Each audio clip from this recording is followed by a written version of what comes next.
Have you ever noticed that your body senses danger before your conscious mind admits it?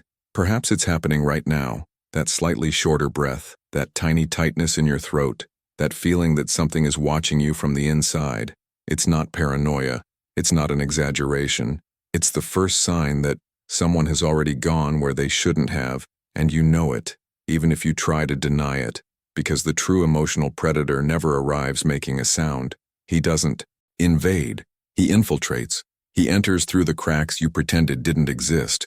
And the truth is, at some point in your life, you felt this way. That presence that seems to displace the air around it. That look that cuts through the space between you like a cold blade. That perfectly timed pause that dismantles your defense without a single word. That's always how it starts. Not with violence, but with precision. You're living your life normally, and then something changes. An energy, a vibration, a detail so subtle it almost goes unnoticed, but it doesn't. Your instincts know. Your subconscious recognizes it. Your mind tries to warn you. Something is wrong here. Someone is wrong here. But before you can process it, before you can understand it, before you can react, you've already given in. He yielded an inch of his attention, a second of his hesitation, a fragment of their autonomy. That's how they capture you. And the cruelest part is that you don't realize it. You think you're just being polite, or nice, or understanding. You think you're making a choice, but you're not. You are being led, guided, manipulated so silently that it's almost elegant. Because emotional predators don't get anything out of you. They make you deliver. And perhaps you're feeling exactly that right now. That feeling that something is being revealed, exposed, illuminated. Something inside you that you'd rather keep hidden, as if someone were fitting the pieces of your personality together, without your permission. As if a shadow were analyzing you, decoding you, preparing you. And this shadow has a purpose. She wants to find out. What about you is useful? What is fragile in you? What aspects of yourself are manipulable? But none of this is said. None of this is shown. Because the best predators are the ones that make you believe you're safe, while they pull at every invisible thread behind you. And the question that's stuck in your mind, even if you don't want to admit it, is simple and unsettling. How can someone do this to you without you realizing it? How can someone delve so deeply into your psychology without opening a single door? Before I answer, I need you to understand something essential, something that will determine whether you remain a prisoner or whether you finally become impenetrable. There is a true story, a story that could be yours, or someone very close to you, a story that explains the method, the ritual, the pattern, a story that shows exactly how an emotional predator chooses its victim. This story begins with a compliment, then silence, then a seemingly innocent piece of information. It only ends when the person realizes they can no longer think for themselves. But that story, it's not the right time to tell it yet, because before you can reveal it, you need to see what you've always avoided seeing, the mechanism that makes you get chosen. And that, I'll show you, but only after you get through the next part. The truth is you're never chosen at random. Emotional predators don't waste time on those who don't offer entry, who don't offer a crack, who don't offer an opening. They sniff out patterns. They read weaknesses. They interpret silences. They analyze what you try to hide and what you expose without realizing it. And it all starts with a detail so small it seems insignificant, the way you react to discomfort. An emotional predator doesn't look for fragile people. They look for people who hide their own fragility. People who are strong on the outside, silently exhausted on the inside. People who carry everything alone, who swallow their own pain, who believe they can endure more than they really should. Because someone like that doesn't ask for help. Someone like that doesn't complain. Someone like that wouldn't report it. Someone like that blames themselves. And for an emotional predator, that's gold. They observe how your face hardens when you're hurt, how you hold your breath when you're under pressure, how you try to maintain control even when you're losing your footing. They see this behavior and think, perfect, this person will give me exactly what I want without me having to ask. But there is something even more dangerous, and that is what they are looking for most closely, the way you react to praise. People accustomed to pain react to praise like someone finding water in the desert, with relief, with gratitude, with confidence that's too quick, because deep down, you want to be seen, you want to be recognized, you want to be validated, you want to be chosen, you just won't admit it. And it is at that moment that they smell your soul. It is at this moment that they realize where they can enter. It is at that moment that they know you are going to let your guard down. Not out of naivete, but out of necessity. And when you let your guard down, they do what they do best.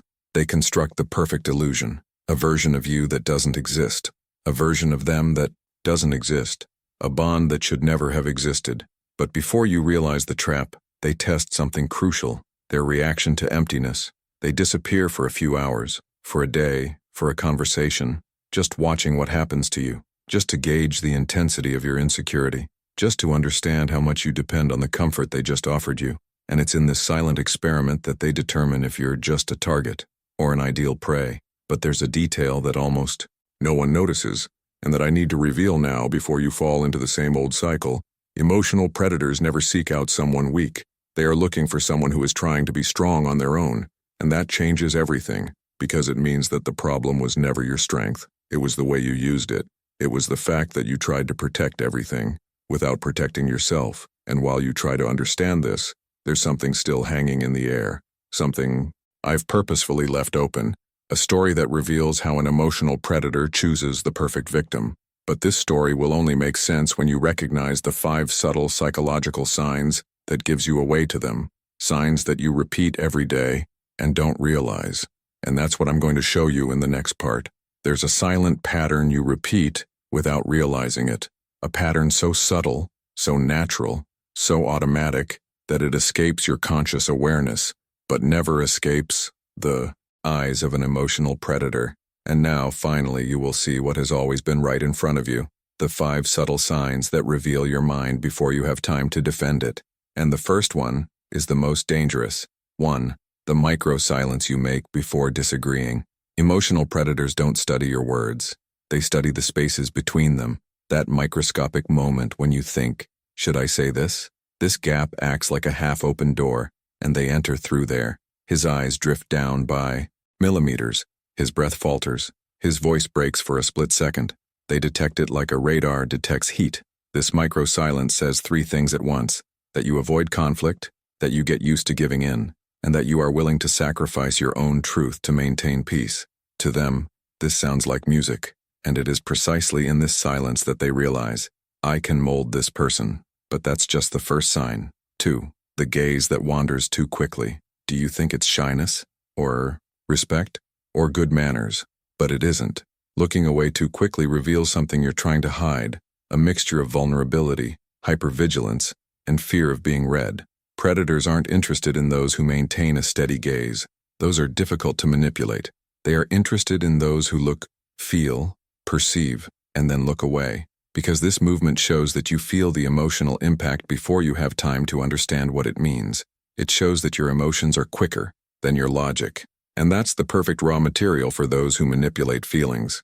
And while you're trying to understand all of that, there's a third sign, perhaps the most common of all, but also the most denied. 3. Your involuntary need to justify simple things. Sorry, it was an accident. I just wanted to help. I didn't mean to bother you. These phrases spoken automatically reveal a dangerous condition. You've gotten used to apologizing for existing, and emotional predators know how to exploit this like a conductor exploits an orchestra. The more you justify yourself, the more they realize you don't feel entitled to take up space. And the less space you occupy, the more space they occupy for you. They love people who over-explain. The more you talk, the more they discover their fears. The more you try to explain yourself, the more they understand where to press. But there is an even deeper sign, one that you never notice in yourself. 4. The way your body reacts to other people's silence. If someone takes a long time to respond, you fill the void. If someone stares at you blankly, you try to interpret the situation. If someone gives you half a sentence, you try to complete it. You can't stand emptiness, and they know it. Because those who can't stand the emptiness need to fill it, and whoever fills it out provides information. They don't need to seduce. No need to ask. There's no need to push.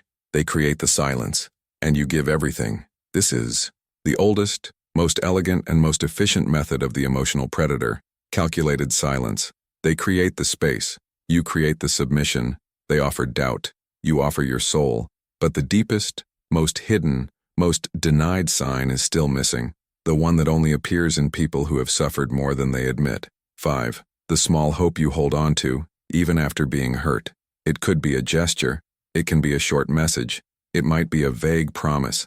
You cling to emotional crumbs, and This reveals something that predators can identify from afar. You confuse relief with love. You confuse attention with connection. You're confusing absence with intensity. And emotional predators turn this into a weapon. They hurt you just enough to create instability. And then they give you a small positive gesture, just enough to keep you hooked. It's not affection. It's conditioning. It's emotional engineering. It's interval manipulation. It's intermittent reinforcement. The same mechanism, used for addictions. And here's the detail that nobody wants to face. You are not manipulated because you are weak. You are manipulated because you feel deeply, because she desires it deeply, because he waits deeply. And that, for the right people, is beautiful. For predators, it's an opportunity. But none of that is the most dangerous thing. The most dangerous thing is that you recognized at least one of these signs in yourself. And if one was recognized, he recognized everyone, and everyone recognized themselves. It was no accident that you're hearing this now. Because before I show you how to defend yourself, I need to tell the first micro-story, the one that reveals how an emotional predator discovers exactly which thread to pull to dismantle you. This story begins with a seemingly innocent message, and it ends with someone losing their own identity. But that, it's not now. It all started with a message that looked like any other. Hey, you disappeared. Simple, short, neutral, but charged enough to trigger a specific reaction in the brain of the person receiving it. Rebecca looks at it with the strange feeling that she shouldn't care, but she does. More than it should be, more than he can admit. It was strange. The man who sent that message wasn't someone important. He wasn't someone who was around. In fact, he appeared and disappeared as if he had a key to her mind, and only used it when he wanted to test something. And on that day, he decided to test it. Rebecca answers, quickly, almost without thinking. Sorry, I've had a busy week. She doesn't realize it, but she has just given away the first psychological signal, the automatic justification.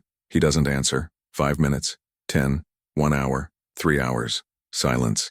And it is at this point that something internal begins to happen. A slight unease, a discomfort, a doubt that did not exist before that simple message. His silence is not empty, it's tactical, and her mind begins to search for explanations. Did I say something wrong? Was he upset? Should I have answered differently? She doesn't realize it, but each question opens a new door within her, doors that he knows exactly how to use. Because emotional predators love to create questions that only they can answer. When he finally replies hours later, he writes, "Relax, I just thought you didn't want to talk to me anymore." This phrase was not chosen at random. She's carrying 5 triggers at the same time: guilt, validation, doubt, need for reparation, and desire to reconnect. And Rebecca falls exactly where he wanted her to fall. She hurries to answer, "No, that's not it. Of course I want to talk to you." And then he makes the move that emotional predators love most. He rewards insecurity. "I'm happy I like you." Simple, direct, effective. At that moment, her brain releases dopamine, relief, reconnection, the false sense of importance. But that's not affection. It's intermittent reinforcement.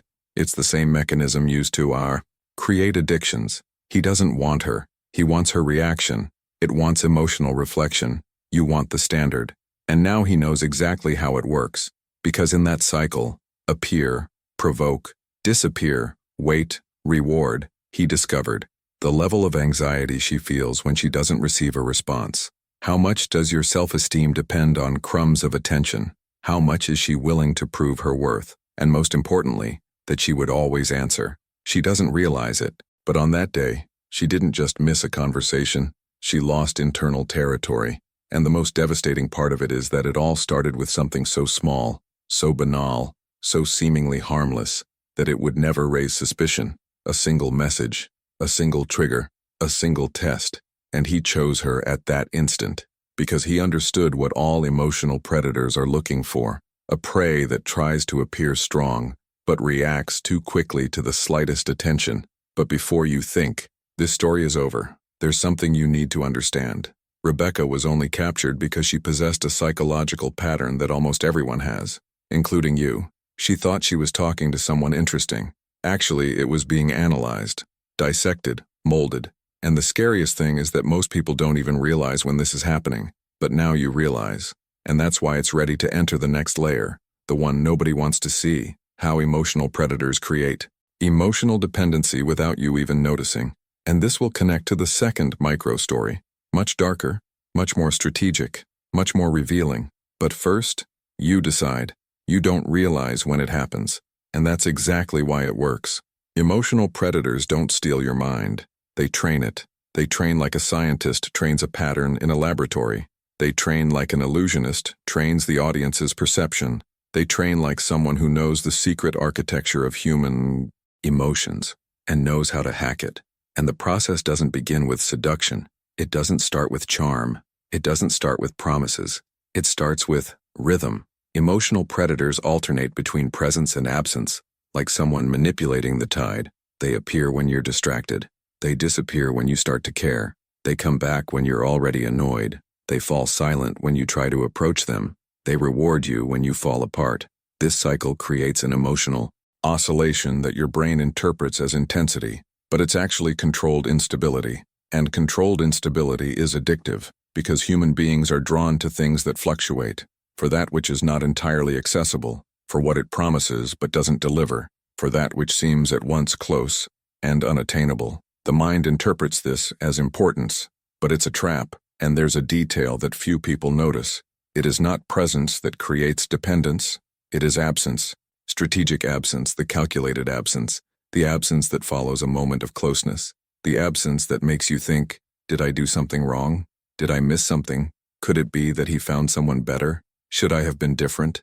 Emotional predators activate a devastating internal mechanism, emotional self-accountability. The problem is never their behavior. It's always your fault, your mistake, its inadequacy, and the more you try to fill that gap, but they gain control. But there is something even more perverse, something that reveals the true engineering of this manipulation. They never hurt you enough to make you go away. They hurt just enough to confuse him, because confusion keeps you trapped. Certainty sets you free. Doubt imprisons you, and they know it. That's why they never show you who they really are. They only show fragments, halves, drafts of affection, temporary versions of the person you want them to be, and each positive, micro-fragment acts like a dopamine injection. You get attached. You wait. You create stories. You create justifications. You create hope. And hope, in the hands of a predator, is a weapon. But there is an even darker point, the one that marks the beginning of total dependence. When you start adjusting your behavior to avoid losing him, her. When you think before sending something. When you change your tone. When you control yourself so you don't seem needy. When you mold yourself without realizing it. When you're afraid of messing everything up. At this moment you are in psychological captivity, even if you believe you are acting of your own free will. But there's still one point you haven't realized. Emotional predators don't want your love. They want your reaction. Love is stable. The reaction is manipulable. And as long as you don't understand that, the door remains open. That's why you need to know the second microhistory, a harsher, more precise, more surgical story, showing how an emotional predator uses your past against you.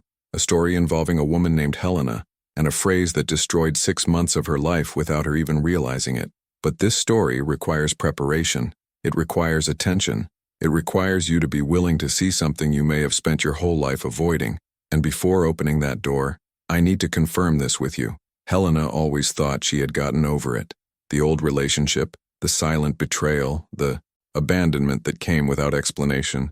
She vowed to herself that she would never again allow anyone to make her feel that mixture of humiliation and guilt that had nearly destroyed her identity. She was fine, strong, working, living, busy, at least on the outside. And then he appeared, starting with light-hearted conversation, intelligent compliments, and perfect timing, then with calculated silences, strategic disappearances, and meticulously synchronized reappearances. He looked different from the others. It seemed deeper, more attentive, more special, until the day he asked the one question he shouldn't have known how to ask. And why did your last relationship end? Helena froze. She thought about lying. He thought about summarizing. He thought about changing the subject. He couldn't. His gaze seemed confident, welcoming, but deep down, he was analyzing, waiting, storing. She told him. It reopened the wound. He exposed a past he had avoided mentioning for years, and he listened attentively, as if he were receiving secret instructions on how to dismantle it, because that's exactly what it was. When she finished, he said, I understand. You're afraid of not being enough. A sentence. 6 words. Phrases like that aren't answers. They're diagnoses. And emotional diagnoses, when coming from the wrong people, create traumatic bonds. At that moment, she didn't realize what was about to happen, but he realized. He understood exactly how she had been broken in the past, and he understood that she would never allow that to happen again. Emotional predators love this, because the more you try to avoid an old pain, the more vulnerable you are to repeat it, the more likely you are to do so. Days later, he began with short phrases. "Why are you acting like this? There's no need to feel insecure." He would say that when she wasn't feeling insecure, but he repeated it so many times that she began to question it. Am I really acting insecure? This is how a belief is planted. Another week passed and he raised his tone, not aggressively but suggestively. "Relax. You know I don't want someone who needs validation all the time." Helena freezes. She never asked for validation, but now she's afraid of seeming like someone who needs help. Then he starts to control himself, correct each word, taming natural reactions, polish messages, think 1,000 times before answering. This is where she becomes manipulable. When someone tries to prove that they are not something, anyone can make it seem like she is, and the predator knows this. 3 weeks later, he uses his most Machiavellian trick for the first time. "I just think you have past traumas that you haven't overcome yet." He says this precisely when she is calm, confident, and centered, so that the phrase enters like a cold blade, unexpected, unfair, precise, and it works, because now Helena doesn't know if she can trust herself. He planted a seed of doubt, and doubt is the root of all. Emotional dependence. Whenever she reacted to something wrong that he did, he was returning to the same arsenal. That's because of your past. You're misinterpreting things because you were hurt. "I cannot pay for another man's mistakes." You're seeing things that aren't there. These phrases have names. Targeted gaslighting. This is not your average gaslighting. It's gaslighting based on the victim's specific injury. Gaslighting artisanal, custom-made, surgical, and that's why it works so well. Because when someone uses your own story against you, you stop trusting your memories, in their perception, within its limits. You start to wonder, what if he's right? What if my past is really distorting everything? What if I'm really difficult, needy, insecure, without realizing it? The predator smiles inwardly when this happens, because that is the exact moment when the victim's mind becomes as malleable as fresh clay. And then he uses the second part of the move, the one that transforms old pain into present submission. "I'm here to help you be better." This phrase is the trademark of every emotional predator. It's not support, it's a psychological contract in disguise. Translating, "I decide what's wrong with you, I decide what you need to improve, I decide who you are." And that is how Helena, a strong, intelligent, and capable woman, it became dependent not on the man himself, but from his validation, because he put himself in the most dangerous role that exists, the role of interpreter of their pain. And who controls the interpretation of their pain? Control your identity. But this story is not over yet. There is one detail, a single detail, that will connect to the third micro-story, and that reveals how the predator decides the exact moment to destroy you. But that's it. It's not now. Before you learn how to defend yourself, you need to accept an uncomfortable truth. Emotional predators don't attack your strength. They attack what you try to hide. Therefore, emotional defense is not about yelling. It's not about explaining. It's not about confrontation. It's about mastering your own mind before someone else does it for you. And now you will learn about the weapons Machiavelli would use. Cold, silent, strategic weapons. Impossible to manipulate. These defenses were not created to please. They were created to protect. And the first one is brutally simple and devastatingly effective. 1. The frozen reading technique. An emotional predator tests your emotional reflexes by observing your immediate reaction. His weapon is his emotional impulsiveness, so you take that away from him. When he provokes, disappears, insinuates, tests, or manipulates, you don't react. The tone doesn't change. It doesn't explain. It's not justified. It delivers nothing. You maintain a neutral gaze, a stable face, and minimal reaction. This kills the game before it even begins. The frozen reading makes the predator feel nothing, and when he feels nothing, he loses interest. Because his food is his reaction, you don't fight back against the coup, you take away its impact. The second weapon is even more powerful, and much more difficult to use. 2. The silent boundary. Clear boundaries irritate predators. Silent boundaries confuse them. Silent boundaries are when you change your behavior, without announcing the change, when you no longer give in. He doesn't respond immediately. We don't accept recycled excuses. It avoids circular explanations. But he never says, I'm setting boundaries. You just put it there. And when he realizes he has lost access to areas of his mind where he previously had free rein, he panics. Not outwardly, but inwardly. Because nothing terrifies a manipulator more than losing access to their former self. The third weapon is one of the darkest, one that Machiavelli would call reversing the reading. 3. The inverted mirror. Emotional predators are watching you. Then you begin to observe them in a cold, calculated, impassive way. They expect you to explain your feelings. You start explaining theirs. They expect you to react. You describe their behavior objectively. Phrases like, interesting how you always disappear right after a deeper conversation, or, you change your tone whenever you want me to feel guilty, or, I realized you only respond quickly when you want to increase my anxiety. These sentences do not make accusations. They expose themselves, and predators don't know how to deal with exposure without screaming. They evaporate when you understand the game. But there is still a fourth defense. The most advanced, the sharpest, the most Machiavellian. 4. The technique of emotional disconnection. This doesn't mean ignoring the person. This means ignoring its emotional impact. You keep talking, but inside, she flipped the switch. Does he say something manipulative? You don't feel it. Does he test a reaction? You won't give it. Is he trying to cross boundaries? You respond with strategic coldness, as if you were dealing with an insolent employee and not someone who has already had access to your heart. The moment the emotion fades, his power is ending. Manipulation only exists where there is impact. Emotional disconnection turns you to stone, and predators can't carve stone. But there is still the final technique, a tactic so elegant and deadly that only people with true self-awareness can use it. 5. Calculated indifference. It's not coldness. It's not contempt. It's a strategy. Calculated indifference is when you make it clear, without words, that you don't need that person, that she doesn't control anything about you, that it doesn't alter her breathing, her peace, her identity.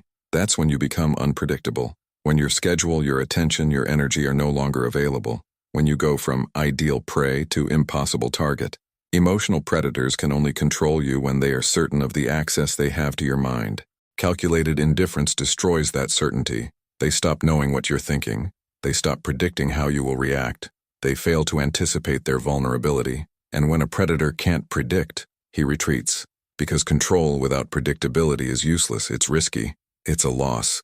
But none of this works if you don't understand the final piece, the psychological counterattack, the moment you stop defending yourself, and then the tables turn. This counterattack is so powerful that it needs an entire section dedicated to it. But before we delve into that layer, the sharpest one of all, I need your confirmation. Emotional predators survive by relying on 3 things: its predictability, its emotional need, and its reaction. When you take away those 3 sources, they dry up. But the counterattack isn't about confrontation. It's about reversing the logic. It's about using their rules against them. And for that, you have 3 lethal weapons: silent, hygienic, surgical weapons. The first weapon is so simple that it goes unnoticed, yet so devastating that most predators crumble before it. 1. Breaking the emotional pattern. Every emotional predator feeds on the patterns you repeat. They know exactly when you respond, how you respond, with what energy you respond, and what emotion you will deliver next. Then you destroy the pattern. If you used to respond quickly, now you respond slowly. If before you had to justify it, now you cut it. Whereas before you explained, now you summarize. If before you appeared approachable, now you've become neutral. They expect unrest.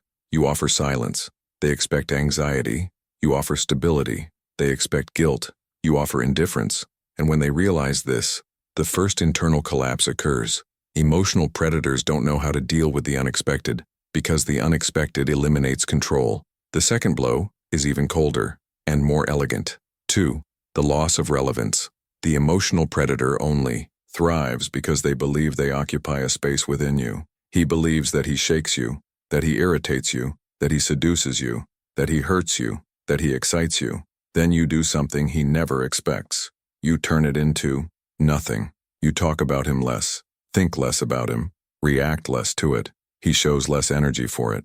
You start acting as if he were an irrelevant detail in your life, not out of anger but out of clarity, and that destroys his ego. Emotional predators are not afraid of being hated. Hate is still energy. It's still a reaction. It's still a connection. They fear being ignored. They fear being replaced.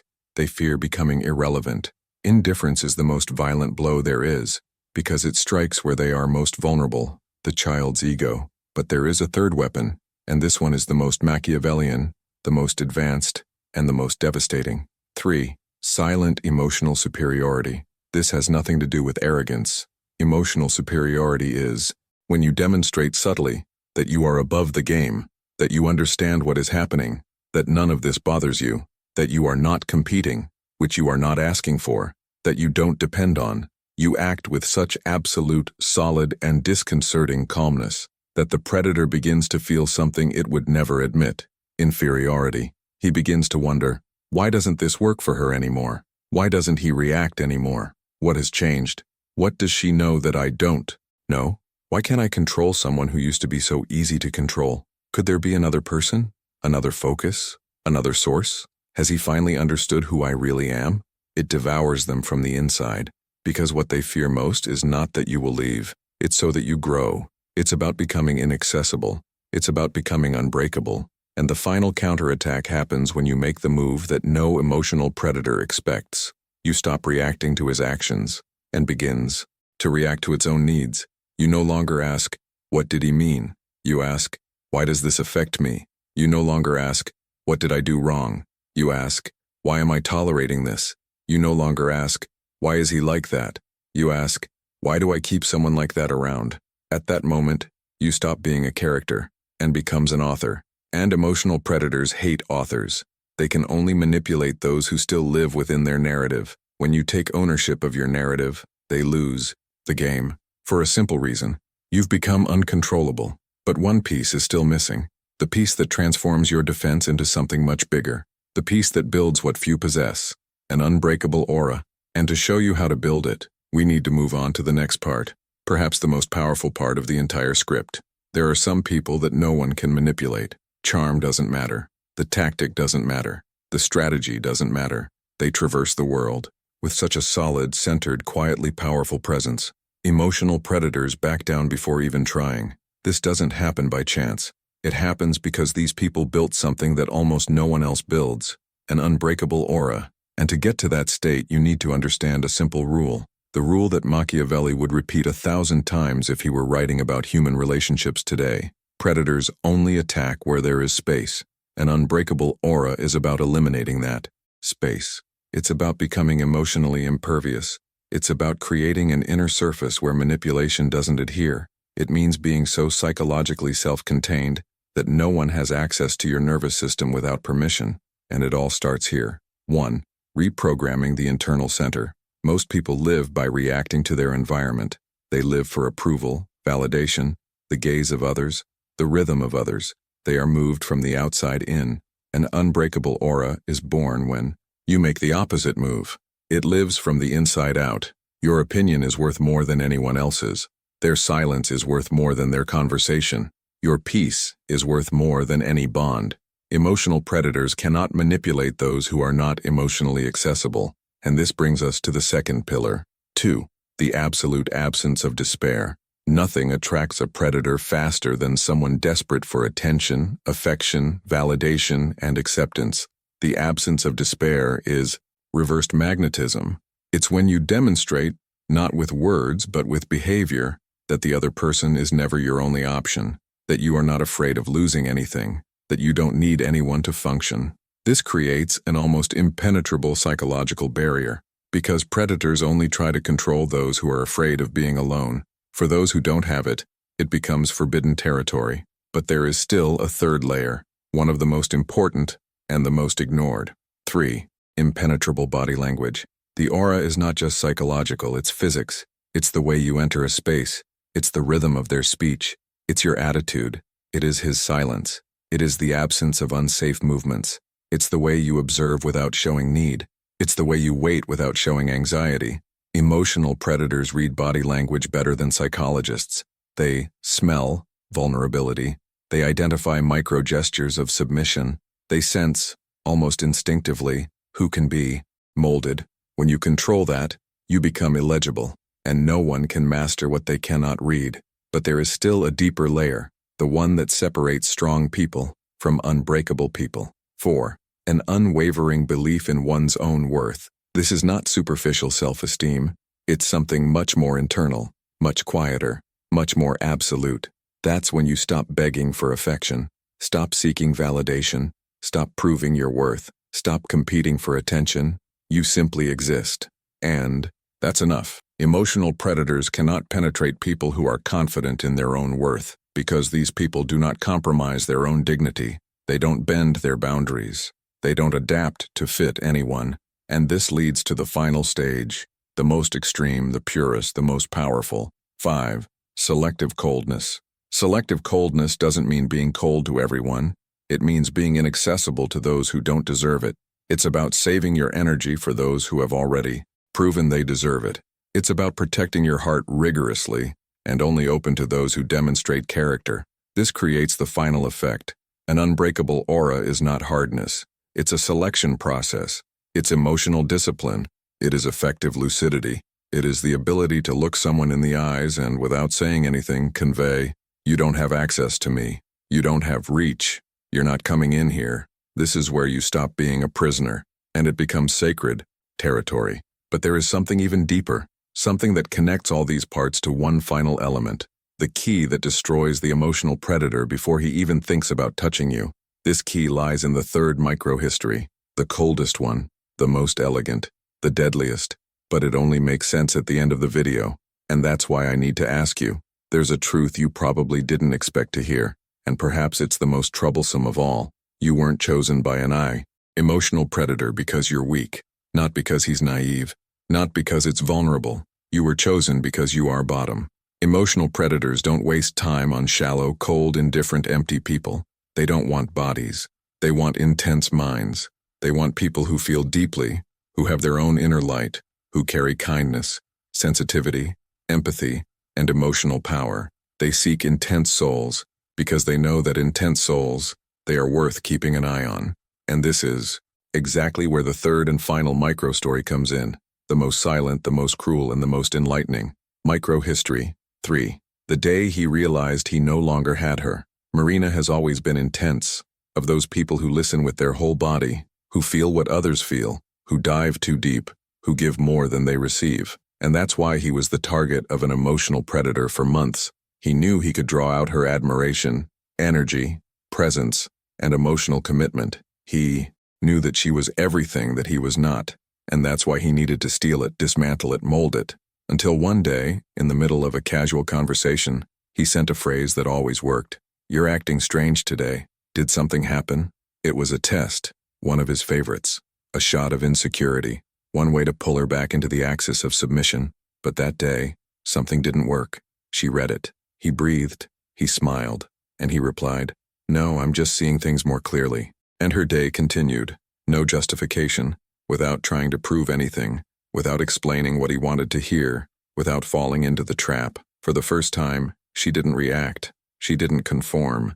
She didn't succumb to premeditated tension. And in that instant, he felt something he never imagined he would feel. Fear, not physical fear, but psychological fear. The fear that emotional predators try to hide from themselves. Fear of losing control. Fear of losing access. Fear of losing power. Fear of realizing that in the end, he never truly had her. What he controlled wasn't Marina. It was the version of her that hadn't woken up yet. Her version was that she believed she needed to prove her worth. Her version of herself, unable to recognize her own power. That day he didn't lose a single woman. He lost a source, a prey, a broken mirror where he projected his false superiority. Because when a person awakens, the predator dies. He doesn't die physically. It dies psychologically. It dies symbolically. He dies in the only place where he felt like a giant, the victim's emotional territory. And now comes the plot twist. If you've made it this far, it's because something inside you has already awakened. Something inside you has already understood. Something inside you has already changed. Emotional predators no longer have the same power over you. They no longer have the same reach. They no longer have the same keys. Because you saw the mechanism from the inside. You saw the method. You saw the trick. You saw the engineering. You witnessed psychological theater. and now they can no longer perform in front of you. Starting today, you are no longer a prisoner. You are off-limits territory. But there is one last thing, the most dangerous of all, the most important, the one that connects everything you've learned so far. You need to know how to identify an emotional predator in the first 10 seconds, because that determines everything. Avoid everything. Block everything. And this part, it doesn't fit here. This part is an entire video, a complete exhibition, a psychological X-ray that no one has ever explained to you, and I'll show you that in the next chapter. But for now, take this phrase with you. The danger is never who enters. The danger lies in who you let stay, and you don't let that happen anymore.